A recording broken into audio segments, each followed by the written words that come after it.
Moi, je suis un jeune Turc vaillant et avide d'aventure, et lui, c'est un vieux professeur grincheux. Une petite minute. Je me demande si je n'aurais pas pris un coup de soleil, là.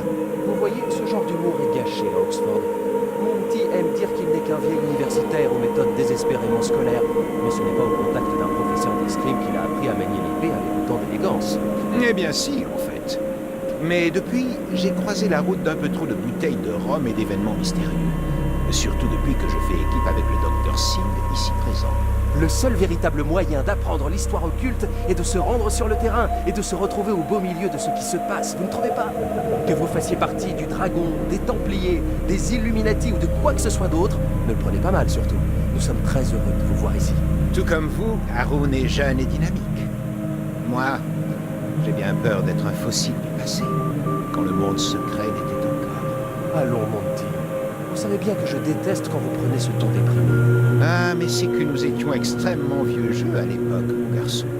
Nous préférions réfuter la vérité avec la dernière vigueur, plutôt que la laisser contrarier plusieurs siècles de recherche, mornes et déprimantes. Nous avons eu la chance d'obtenir un budget pour cette expédition.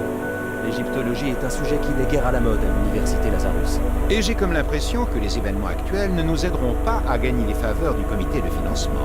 Le problème, ce n'est pas seulement qu'il faille autant graisser la patte au royaume, c'est que cette organisation existe.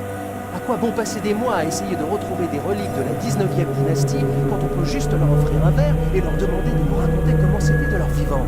Sauf que ces gens-là adorent nous remettre à notre place. Il suffit de voir la réaction de la momie Al-Fayed au sujet de la pierre de Rosette. Bel effort, mais totalement à côté de la plaque. Aussi délicat qu'un éléphant dans un magasin de porcelaine. Je vais vous dire, Monty, si nous survivons à cette débâcle, il faudra bien se pencher sur ce qui semble être des erreurs majeures dans l'histoire telle que les membres du royaume la racontent. Je savais bien qu'ils étaient louches, même pour des cadavres ambulants. C'est vrai. Le plus ennuyeux avec les sources de mal innommables, c'est que les gens sont toujours très réticents à les mentionner. Nous sommes ici depuis environ un mois. C'était un endroit agréable avant l'arrivée des unités paramilitaires. Et puis, il y a eu le tremblement de terre. Le soulèvement de la secte, les ghouls, les nuées d'insectes géants, les démons des sables. Sans oublier la pluie de feu, que j'ai personnellement trouvé un peu too much, bien que les catastrophes occultes soient ma spécialité. Alors, nous sommes comme qui dirait un peu déconnectés de ce qui se passe dans le vaste monde. Mais ne nous dites rien, j'adore les surprises. Je m'attends à ce que nous vivions une année difficile. Je ne suis pas du genre à répandre des commérages, mais il y a déjà eu des troubles à Oxford.